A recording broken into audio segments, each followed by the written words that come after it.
regarding medical and adult use cannabis in New York State. Chairwoman Wright, of course, Chairwoman Wright is a former New York State Assembly and thereafter served as the first director of the DFS statewide Office of Financial Inclusion and Empowerment. She is an attorney, entrepreneur, small business owner, and activist who is a second generation Bed-Stuy resident. You know, I got the Bed-Stuy finally right. Resident invested in preserving the rich legacy of her community and building a strong foundation for the future. She has dedicated her career to empowering and creating opportunities for her neighbors and her community. Please welcome Chairwoman Tremaine Wright.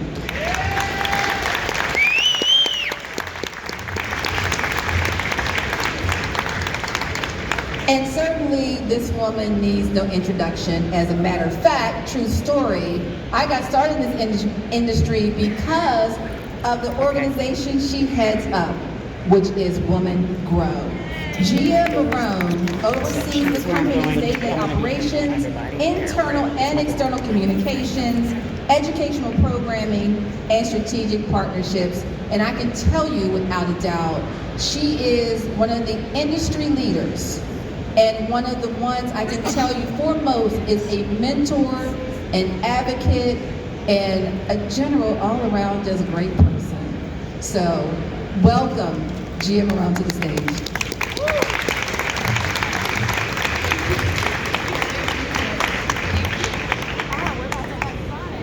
Yes. Hi everyone. Hi. How's it going? Did I hear Brooklyn in the house? I have to say that because our chairwoman and I are both from Brooklyn, and so we will represent. So here we are.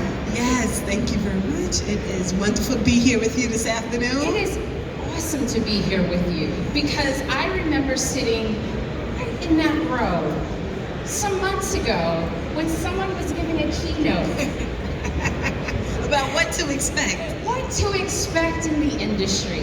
Now we're ready to talk about what's happening in the industry. That's exactly. Are we ready to talk about what's happening in the industry? Yes. So I want to start a little backwards, and I think for most will say, why are you starting there? But you know, for many of us who fought for adult use legalization, we stress the importance of education and being responsible, you know, putting aside concerns of communities. You know, for those of us who went to those community boards or those community events, or those who were concerned about getting cannabis in the hands of children. And so, you know, Chairwoman, your office created this whole education program. And I'm stunned because it's, I mean, billboards, commercials, social media. And so can we talk more about that rollout? Yes, so the Office of Cannabis Management has been really engaged in educating our public, helping to change the narrative about what is cannabis, how should we relate to it, what should become the normal conversation and the normal language around this plant that we all need people to be educated about. So we started with Cannabis Conversations. We hosted 10 conversations online that went all over the state. I spoke for about 40 minutes. We answered questions that came in from community. Thereafter, staff went out and they hosted, I think they've done 4 webinars already to answer questions about how to get ready for the licensing period and what's involved in our licensing regulations.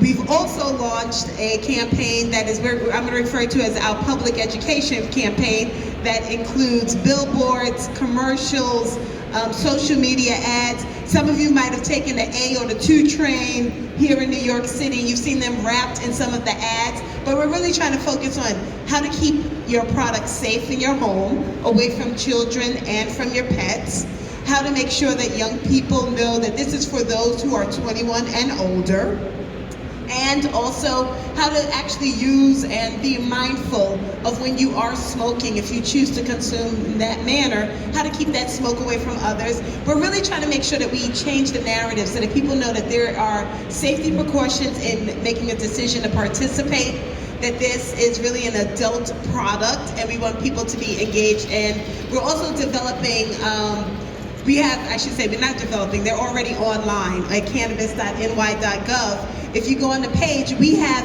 fact sheets for parents and for those who work with young people so that they can have intelligent, relevant conversations about what cannabis is, why it's not for young people, what are the concerns around young people's usage, and also how do we maintain or how do we provide supports for those people who might feel like they're not using it but actually abusing it. So we also have support systems on access to support systems that way. And for the first time ever, I don't know how many of you were watching the game 1 of the NBA Finals, but we aired our first commercial that went nationwide, and we're super proud of it. It's big up to that. So our office was fantastic. They got this campaign together which addressed what was the core of the MRTA. It was about social equity.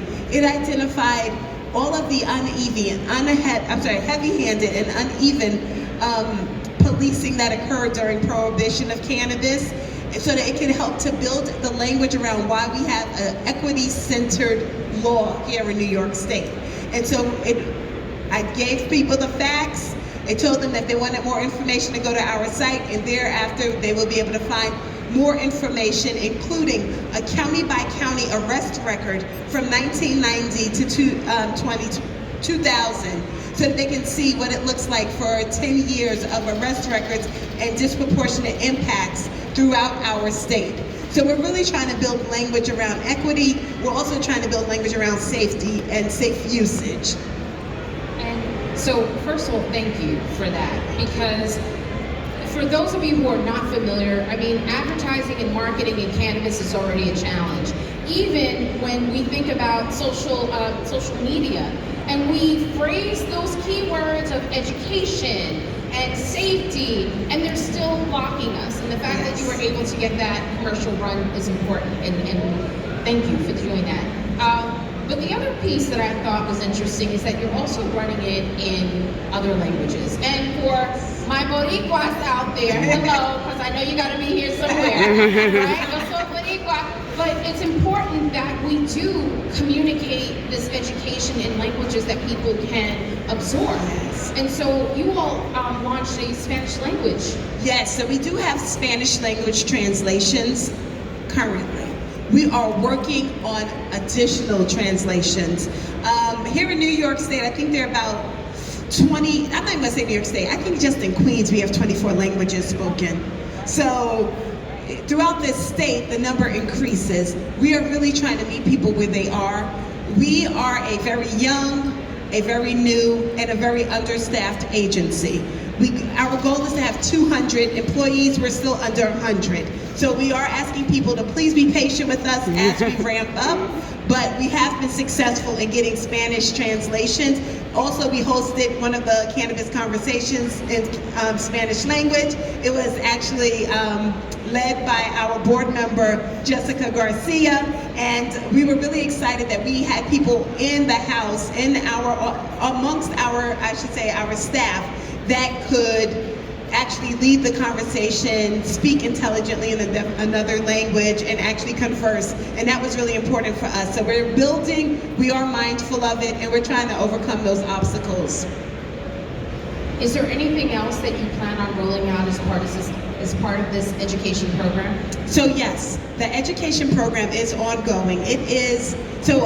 We do not want to pre-release and tell everybody what's coming down the pipeline. We want you to wait and stay on alert and know exactly that we are working, that we will continue to reach people through all of the means and the media outlets that we have currently been using, we will continue to use.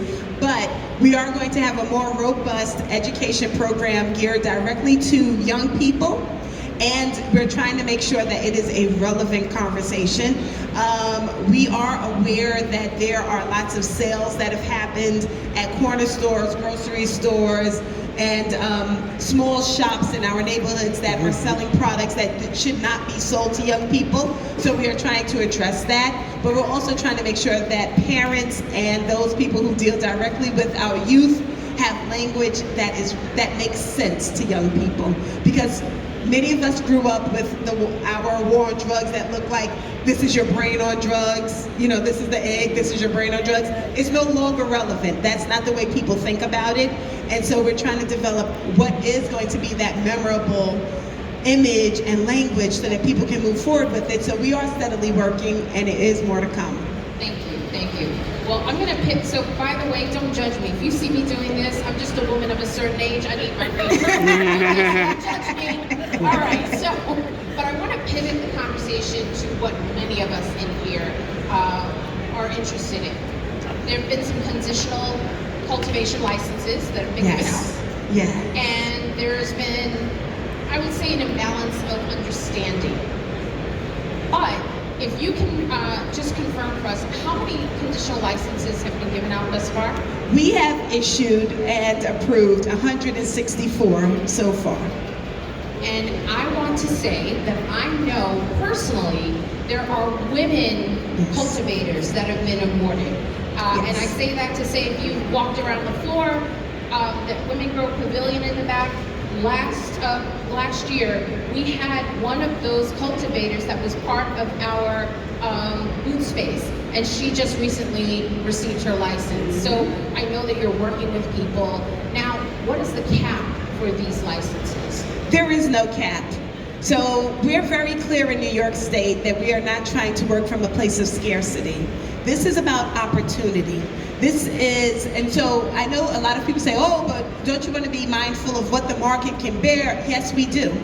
And we do believe that the market will help us to shift and shape it as necessary, and we will see the number of people requesting licenses decline as the market fills up. We know that those things will happen. The market will give us direction, but there's no limit. We are at this moment saying, if you are prepared to enter the market and you are ready to launch your business, you are welcome to apply. And that, we hope, will also trickle down so that people know and understand that they do not have to be the first, the 10th, or the 100th applicant, and their opportunity still exists. We know and understand that a lot of folks are going to be creating new businesses. Some people will be able to pivot, like these new cultivators. Right. They're all existing hemp farmers that have been farming here in New York State. Those people were making a pivot. Lots of other people will be entering this market. They're starting fresh. They have to build it up. They do not have to be ready on day one. Opportunities still exist. And what I'd like to remind people of is we have been issuing liquor licenses in this state since the end of Prohibition, and we still issue licenses every month. So there's opportunity, there is room, and you do not have to be the first to get your license. You just need to be well prepared that when you get it, that you're hitting the ground with your business plan in hand and you have a successful business. That's really what this is about. We want people to be successful in this industry. This is not a race for you to deposit your application fee. Thank you very much, because that's right. We don't want you to think this is a race. And we also are trying to make sure that it's equitable. And so when we talk about equity, equity is not normally who gets there first, because that means someone might have had a couple of assists in order to get there to the finish line first. This is really about making sure that the door remains open so that when you are ready and you're prepared, you can come and get the things that you need, and we're giving an assist by providing the license so that you can move forward with your business plan. That's the way we want to approach this. We're trying to figure out what makes sense across the board. We're trying to even address pricing. Everyone's wondering how much everything's going to cost. Listen, did you see my questions? I did. Because you're cheating now. And by the way, I can tell you're a basketball fan because I know the lingo. So before we get there, for those who are sitting in the audience who perhaps are hemp farmers and they're thinking, well, you know what, I do want to apply. I didn't realize there wasn't a deadline. So where do they go to apply? So the conditional licenses were created by legislation this year. Right. So that does have a window. It ends on an application window that ends on June 30th. So if you are an existing hemp farmer in New York State and you would like to grow cannabis for the adult use market, our applications are open. We will be accepting them through June 30th, and then thereafter the window will close. The reason for this is that this is a very small licensing window for a very discrete group of people, because you all have to have been hemp farmers in New York State. Yep. And we are very much aware that this conditional license is not the general license. So we also don't want to spend an endless amount of time doing conditional licenses. We really are focused on getting the adult use market up and running in New York State, and that would be the general open market for all participants to apply. Again, the current conditional cultivation license deadline is June 30th. Do yes. not come back and say, well, the chairwoman said no. She said June 30th. Okay, now, so you've mentioned the conditional licenses, which means you're leading up to the social equity dispensaries that we've all been reading about. Yes. And where does that stand now? Because everyone's wondering, when are these applications going to open? When are they coming to market? Right here, right now, let's talk about it. Yeah, so this is the hot topic of the day we are very much aware of. It's very often referred to as CARD, the Conditional Adult Use Dispensary Retail License. And so we are offering this to people who have been convicted, charged and convicted of cannabis related or marijuana related charges, to them and their immediate family members. They qualify. Can we break down immediate family members? So Because it doesn't include cousins, right? No, cousins is not included. So Siblings are not included either. So just to be clear, currently siblings are not included. It is mother, father, child, guardians. So it's really the, I forget the right phrase of that familiar line, but it is a direct that direct familiar line, but it does not include siblings. Does not include siblings. So don't go adopting siblings to apply. Right. And that's one of the pitfalls in why siblings were not included in the definition. There are lots of sisters of a sister, and we're not in a place to actually process all of that. It would have been a nightmare. So we had to just kind of confine and restrict that definition. So marriage, parental lineage, mother, father, child, they are all covered. So that person or the family member convicted of a cannabis charge, and they have to have had 2 years experience leading or running a profitable business. Oh, we're going to talk about that. Do not answer that yet. We have questions, Chairwoman. We want to understand that. Yes, okay. So, they're able to apply within that line order. What does that mean? So it means currently we're looking at those regulations. They've just been issued. They are out for comment. So please, if you are interested in one of these conditional dispensary licenses, go to our website, get a copy of the regulations that have been proposed and issued. They are open for comment. So we're in that 60-day window. After 60 days, we revise and respond to every comment. Thereafter, we re-release the regulations for 45 days for another round of comments. So that means that we're looking at minimum, a 4-month process. So count June, July, August, September before we get final regulations. And after the final regulations are issued, we're able to open up the application pool. So that means we're probably looking at mid-fall to begin accepting applications for this. And the reasoning is we know that we want to get these up and launched before the end of the year. Right. This is part of that conditional rollout. This is part of the first wave of adult use in New York State. It does take some time, but this is the route that we've been able to go down. And so for those of you who wonder if you should comment, the answer is yes. Yes. Why is it important for people to comment on the regs? Because we don't know everything. That's the short answer. But another part of the answer is you see the gaps because you are practitioners, because you are learned people in this industry, because you have operated some other business, because you've been thinking about it for 5 years, 6 months, or 2 days, we need to hear your voice. Because when you look at those regulations, you have an eye for what it looks like to do it from the perspective of a retail owner and operator. You know and understand, as somebody who's been investing in cannabis, or someone who's visited 8 of the states that have dispensaries already, because you are that person and you have a different lens, and we need to hear from you because your input adds value to how we create these regulations. Because what we don't want are regulations that need to be revised in 6 months. We want to have a comprehensive set of regulations that are going to give you an opportunity to open business and to operate successfully. So we don't want it to have unnecessary hurdles, unnecessary holes, and things that we have to come back and fix in a matter of months. So basically, for those, I'm the chairwoman translator. For those that sit on the side and say, well, they should have done, well, what they should have done, here's your opportunity to add value and let your voice be heard. So when we talk about the 2 years of running a business, I've heard the talks, I've heard a lot of pushback from that. Why was that put in place? So every licensee under the conditional retail dispensary for this round is also eligible for one of our social equity loans.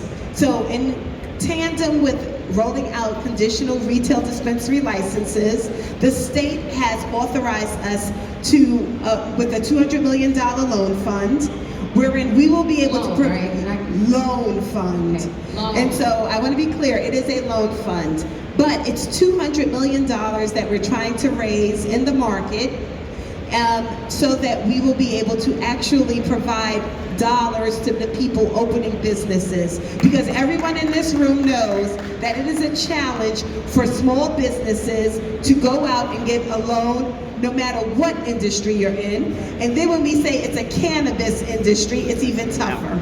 So we've paired the conditional dispensary with a loan fund. Therefore, we need people who have some experience running a business that can demonstrate that they are able to repay a loan. Now, I know people saying, oh, use a credit score. We're not using a credit score. That is not part of the application process. That's not part of the loan process. Therefore, we need to be able to say, what else will demonstrate an ability to repay, to operate a business and to repay a loan? This was one of the measures that we decided would be a good measure and it would make sense. And again, this is a conditional license for a very discrete group of people. And these are people just like our farmers who are operating businesses in our community that we're giving an opportunity to get involved in cannabis on the first day. We're saying we want you on the ground. We want to prioritize small businesses. We want to prioritize distressed farmers. And if you're a hemp farmer, you're probably a distressed farmer because the market has plummeted. So we've been clear that the MRTA has designated certain pockets of our population, which included distressed farmers, those who have been convicted and or charged of marijuana charges under prohibition, service-disabled veterans, as well as MWBEs. This is our first stab at making sure that we meet equity goals and using all the resources that are available and a very willing administration to support us to make sure that we move this forward. And we've decided a loan fund for those dispensary owners and getting our farmers into the market is the first step, and we think we're going in the right direction with it. That's awesome. I mean, and I'm glad that I asked that question because in my mind I'm thinking, so what types of businesses should these people have run? Maybe they were barbershop owners, maybe they were jewelry makers, maybe they were...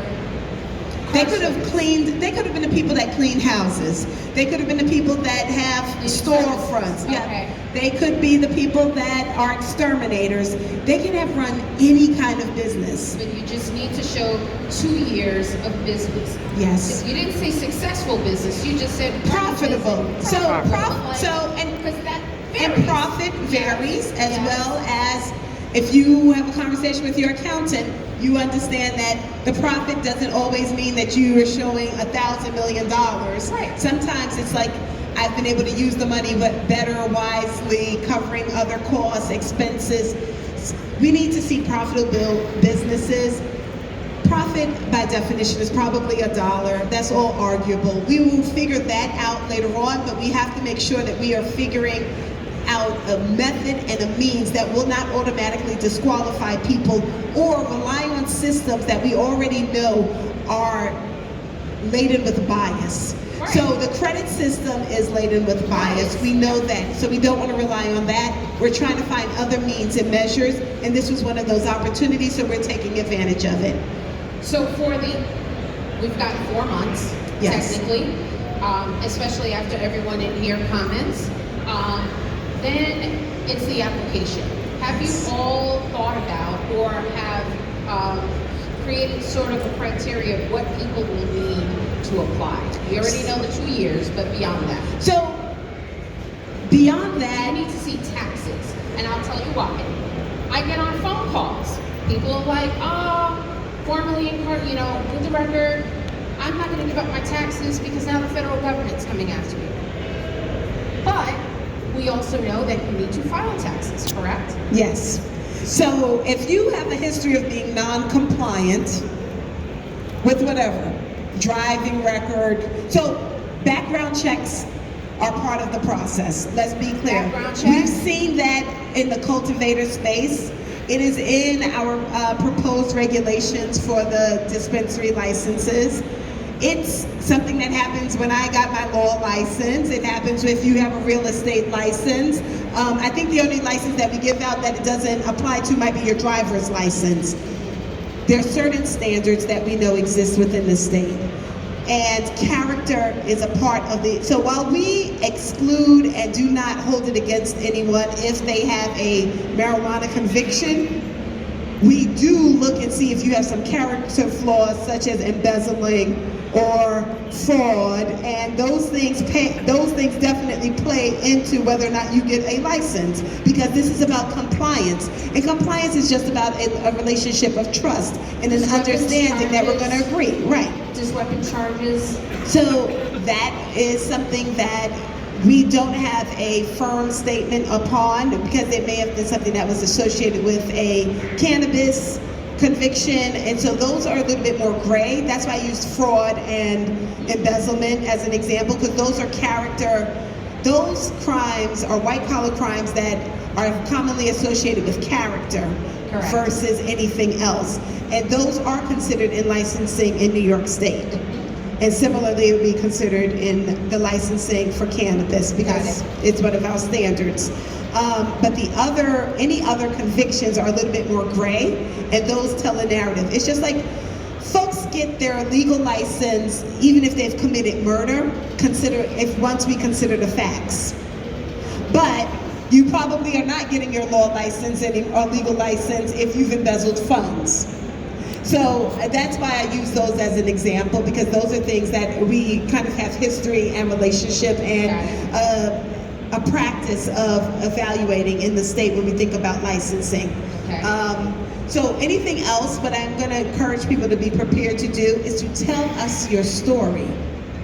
Because part of your application is about who you are and what may have happened and how this might be a pivot moment for you, or maybe you had a pivot moment at some time after that charge that you're concerned about, that you want to say, you know what, this happened, those were the conditions under which it happened, and I have pivoted in this way, and I have been living my life in a certain manner since then. For people who are concerned about their lack of tax returns, filing taxes is a business responsibility. So saying that I have never filed taxes means that you've never had a job in New York State. And if you say otherwise, that means that you're telling the world, the feds and the state, that I have been operating out of compliance. So you need to figure out what is your narrative and your story related to that set of circumstances. My narrative might be, I'm gonna go get me a job and start paying some taxes. Hello. But people have to figure out what makes sense for them. Me saying that might sound like pure garbage to some people because they're like, that ain't how it works. I need you to be able to explain how does it work with your set of circumstances and what does it mean and why you should be entrusted with one of the licenses that is quite coveted and that we know is going to be part of an industry that is going to be robust and bountiful and innovative here in New York. Right. So why don't we talk about the serial unlicensed entrepreneurs that we find in certain storefronts, on the street? So what are we doing about that? We know that there are lots of our stores selling product that they should not have been selling. If I walk into your store and I see it, I usually tell you, you need to get rid of it. I don't tell you who I am. I don't make a stink. I'm just like, I don't think you have a license for that. I think you need to get rid of it. So, we have sent out cease and desist letters. We have made contact with a number of, I would say we're just shy of 100 businesses throughout this state that we know have been selling, gifting, exchanging, bartering, however you want to call it, it's an illegal sale. And I don't care how you want to call it an exchange, it is an illegal sale and transaction. The OCM is not the legal arm that's going to be coming after people first. It is tax and finance. So our partner and asset, your department. that is not our department, but all of these businesses, you guys are the legal businesses, you're just selling a legal product. Tax and finance will be the next step, and they will be coming to your door, and they will be issuing fines, and they will be levying taxes against you because you're selling product without returning the taxes on it. It's really simple. So we went this route because what we don't want to do is see a rash of criminalization once again hitting our businesses, our communities, and our people. We did not want this to be law enforcement action first. We want to have a conversation with our businesses, with our consumers, so that they know what the law is, what they should expect, and how they should be participating in this cannabis business. Thereafter, we've sent letters. We're sending we sent a second set of cease and desist. I know, just like everybody else in here, we can walk 2 blocks and run into one of these trucks selling stuff that they shouldn't be selling. They are on the list, they've got them in. Tax and Finance has a copy of the list. They'll be coming to see them soon too. But I also want to remind people that this is our window for education. This window is not forever. At some point, we as a state, as a government, will have to pivot and say, hey, now we do have to use enforcement measures to stop activity that is known and illegal. It's illicit. But I also want to say, at this moment in time, we really want to stand up our adult use market, and enforcement against bad actors cannot be the priority conversation. It really has to be about how do we stand up the businesses that want to operate in the regulated space, that want to pay taxes, that want to be a part of the standard cannabis industry in New York State. Cannabis exists in New York already. We're the largest market in the world. The largest market in the world. That is not going to end overnight. Now, clap again, because we are the largest market. We're about to regulate that market. We're about to tax and regulate that market. So, I'm going to say that again, tax and regulate.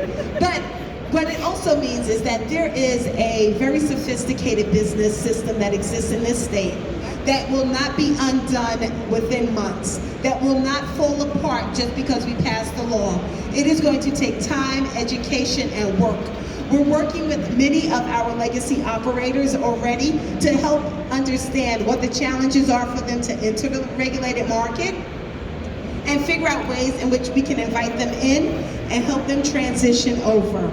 Because we know and understand that this market exists. And we want to make sure that Legacy knows and understands that you have a place in this regulated industry.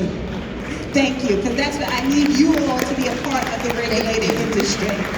And I think that that's sometimes lost in the translation when we talk about enforcement. We know and understand the problems. We don't want to go back to right. what what we already experience. Exactly. And so now we've got these conditional cultivation, we've got the conditional dispensary, but now most of the people in this room are probably wondering, when are we getting adult use licenses? So just this week, we just passed or approved the first adult use regulations in the state. They were focused on packaging and advertising, as well as lab testing, packaging, manufacturing, and labeling, and then also on our labs. This is, right, thank you. It's the first 3 sections of the adult use regulations that have come forward, and they are now open for comment.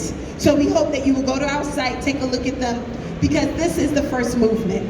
But like we've already said, they go for 60-day comments. We get it back, we make additional comments, we release them once again. So we're looking at least a 4 to 6 month window to get all of our regulations up and approved. And so we would say we remain hopeful that we can get this done by the end of the year. So you have a responsibility to go and look for these regulations, because what our chairwoman is saying is this is not, what she just spoke about is not the conditional licenses. We're talking about that adult use license that we've all been waiting for, that adult use market that we're all looking forward to. Yes. And so you're saying, make the comments. Yes. Take a look at the labeling. Get the feedback. I follow them on social media. I don't know if you are, but I follow them on social media. I make hot copy. But okay, so we only got a few minutes. Because I'm getting side eye. Okay. We have to talk about. Hold on one second. We have to talk about medical. Yes. And we have to talk about medical quickly, because now all ailments, all doctors. We still have a medical program in New York Yes, State, we do. correct? Yes, we do. Before we have to wrap up, what can you tell us about the medical market that perhaps our audience isn't aware of? That we have gotten rid of the registration fee for all patients. You can go to any doctor and they can certify you. So please, if you want to participate in this medical program, go to any practitioner.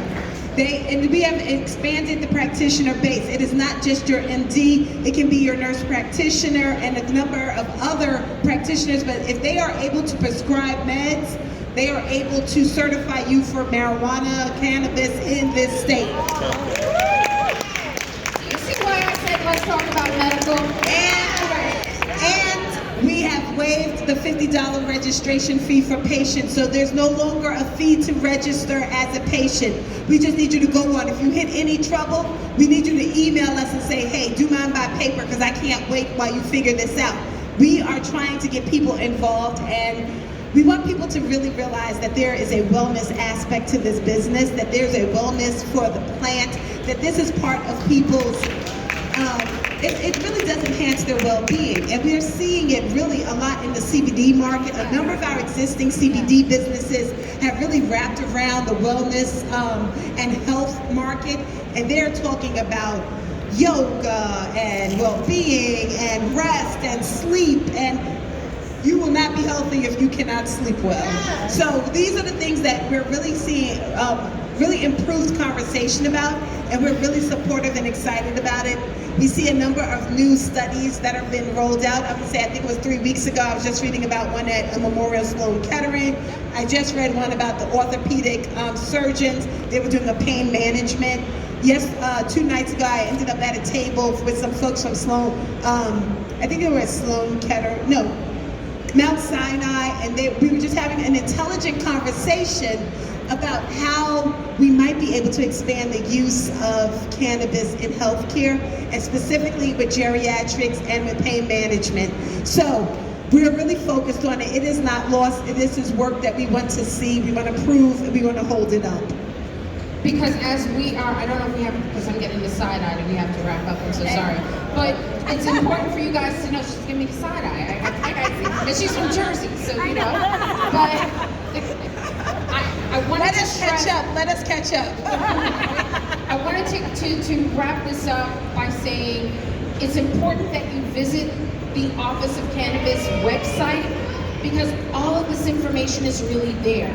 It may take some time because you got to go through every page, but the regs are there. The license information is there. The medical information